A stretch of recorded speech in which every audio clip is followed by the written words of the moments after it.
Olá! Esse mês estamos falando sobre enfrentar desafios e perseverar. Mas o que é perseverar, hein? Perseverar é se recusar a desistir quando a vida fica muito difícil. Mas olha só, você deve saber que sem buscar a Deus é impossível fazer isso sozinho, né? Para perseverar, a gente precisa sim da ajuda dele. Você faz oração? Você presta atenção nas histórias da Bíblia e tenta entender o que Deus quer falar para você através dessas histórias? Sabia que essa foi uma das formas mais importantes que o nosso Deus, que é também o nosso Pai, encontrou para falar com a gente no nosso coração? Para ensinar os valores para que a gente possa fazer o melhor como filhos? Se você ainda não ora e nem presta muita atenção nas histórias da Bíblia e no que Deus quer falar para você, faço aqui agora uma oração, Deus está ouvindo, para que Ele toque o seu coração, para que você o procure quietinho lá no seu cantinho, fala com Ele, busca Deus, pratica a sua confiança, bondade, amor, paciência e a tal da perseverança, que é que a gente vai falar esse mês todinho de férias. Olha que legal. Vamos à história? No início, Deus criou o mundo, tudo que existe, inclusive a gente. Mas teve um momento que a gente se afastou dele, que a gente escolheu fazer o que desce na telha, na nossa telha. Ai, deu ruim. Deixamos de obedecer, evitamos falar com Deus e o mundo, entrou em crise. Coisas muito ruins começaram a acontecer. Pior, alguns ainda culparam a Deus. Bom, mas assim que no início da história da humanidade aconteceu isso, né? Gente, a verdade é que isso continua acontecendo até hoje, tá? O mundo, ele acontece coisas ruins e a gente vai aprendendo que sem Deus a gente tem atitudes ruins, as coisas ficam cada vez piores e é assim que acontece. Bom, mas vamos voltar lá no início, tá? Deus sempre teve um plano para nos chamar de volta. Ele começou esse movimento de resgate dos seres humanos através de um homem chamado Abraão, que junto com sua esposa Sara, recebeu uma promessa de Deus. Deus prometeu abençoar o mundo inteiro, começando da família deles. Na semana passada, vimos o que aconteceu com um dos bisnetos de Abraão, José, o queridinho do seu pai, né, Jacó. Os seus irmãos tinham muita inveja dele. E aí eles acabaram vendendo José como escravo para o Egito, vocês lembram? Mas Deus nunca abandonou José, mesmo nos momentos mais difíceis, mesmo tendo ido como escravo, ele logo foi promovido e virou chefe da casa de um dos comandantes da guarda do Egito. Aí inventaram umas mentiras sobre ele e ele acabou sendo preso. E isso sem que ele tivesse feito nada de errado, tá? Foi uma grande injustiça. Ainda assim, apesar de tudo, Deus continuou ajudando José. E José continuou servindo a Deus, sendo fiel, fazendo a sua vontade. Presta atenção, José não desistiu. Ele persistiu. Com a ajuda de Deus, aconteceu algo que acabou libertando José da prisão. Deus deu para ele a capacidade de entender e explicar o que significavam os sonhos. José fez isso por um homem que acabou conhecendo lá na prisão, o copeiro do faraó, que era considerado importante, sabe? Porque ele testava as bebidas do faraó.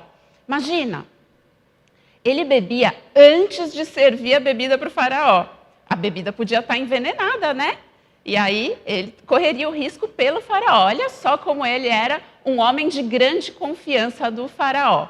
Mas ele acabou sendo preso.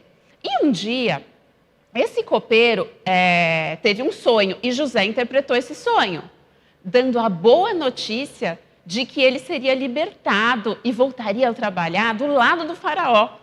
Aí o José pediu para o copeiro para falar sobre ele, né, com o faraó, quando ele saísse da prisão, para ajudá-lo também. Gente, ele esqueceu, tá? Passaram-se 2 anos, imagina. Aí esse copeiro foi lembrar do José quando o faraó teve um sonho. E esse sonho estava perturbando muito o faraó. Ele chamou vários sábios ali para tentar interpretar esse sonho e ninguém conseguia. Vamos ver juntos o que está lá na Bíblia, lá em Gênesis 41, de 1 a 4, sobre esse sonho? 2 anos inteiros se passaram. E o faraó sonhou que estava em pé na margem do rio Nilo. Em seu sonho, viu 7 vacas gordas e saudáveis saírem do rio e começarem a pastar no meio dos juncos.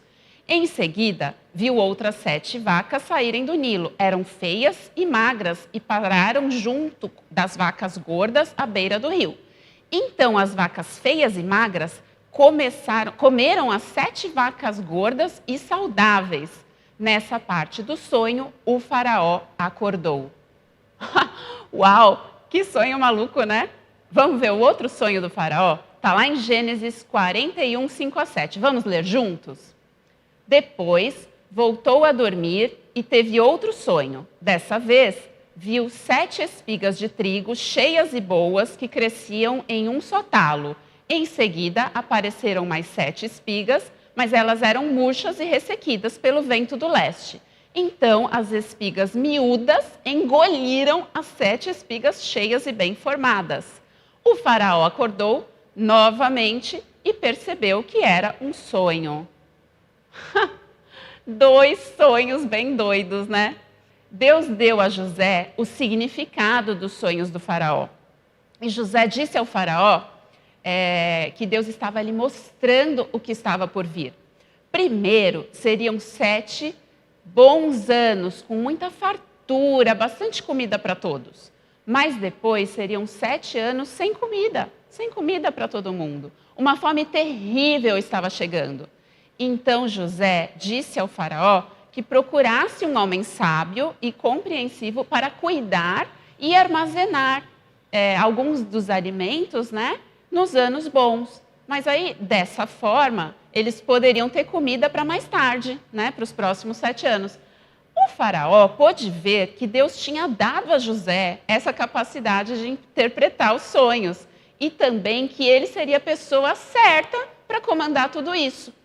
Depois desses 7 anos de trabalho para guardar bastante comida para os tempos de fome que viriam, qualquer pessoa que queria comprar comida no Egito, ela precisaria falar com José, porque era ele que governava tudo isso. Ele era praticamente o homem mais importante do Egito depois do faraó.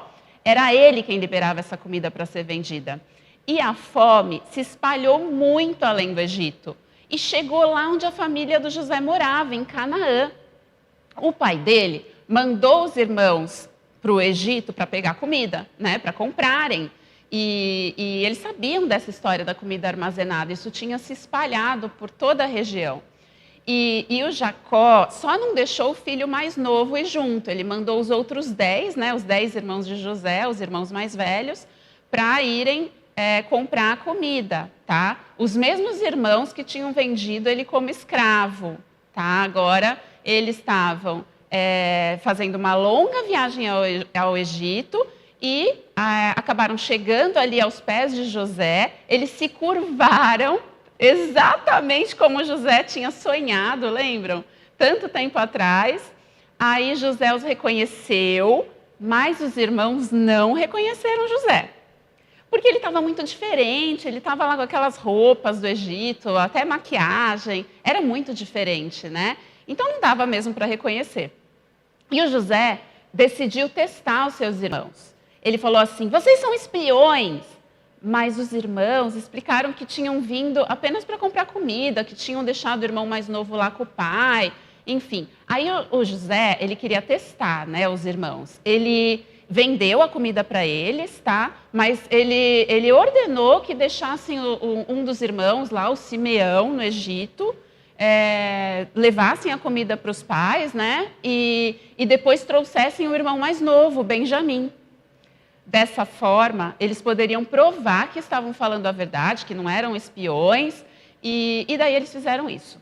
Quando eles voltaram ao Egito, José quis receber seus irmãos na própria casa, com uma refeição bem especial. Mas quando José soube que o seu pai ainda estava vivo, e quando ele viu o Benjamim, que era o irmão querido dele, Ele ficou tão comovido que ele saiu da sala para chorar. Ele chorou muito, de soluçar. Aí, quando ele se acalmou, ele voltou para a sala e finalmente revelou para os seus irmãos que ele era quem ele era, né? O irmão deles, o José. Ouça como ele fez isso. Está lá em Gênesis 45, de 4 a 5. Lê comigo. Eu sou José, o irmão que vocês venderam como escravo ao Egito. Agora, não fiquem aflitos ou furiosos uns com os outros por terem me vendido para cá. Foi Deus quem me enviou adiante de vocês para lhes preservar a vida. Crianças, prestem atenção aqui. José sabia que tudo o que havia acontecido com ele, de bom e de ruim, fazia parte do plano de Deus. José perdoou seus irmãos e ainda disse para eles buscarem seu pai e toda a família para viverem com ele lá no Egito, onde eles teriam de tudo, do bom e do melhor. E foi exatamente o que aconteceu. Toda a família de José fez as malas e viajou ao Egito. E José finalmente viu seu pai Jacó, que ficou muito feliz em saber que, além do seu filho amado não ter morrido, ainda tinha prosperado tanto no Egito e ainda estava ajudando todo mundo. A família se estabeleceu por ali, num lugar chamado Gósen, e tiveram o suficiente para comer durante o resto da fome, durante o resto da vida. Fim. Só que não, né, gente? A história de Deus ainda continuava naquela época, assim como continua até hoje. José resistiu a alguns momentos difíceis, mas durante os piores dias da sua vida, Deus estava trabalhando em algo incrível. A gente pode ver como Deus trabalhou na história de José e confiar que Deus está trabalhando nas nossas histórias também. Aguente firme, porque há uma história maior acontecendo, bem maior acontecendo. Vamos orar? Pai querido, nós te agradecemos porque o Senhor fala com a gente através de histórias, através de homens que souberam prosperar, mas também esperar e também perseverar.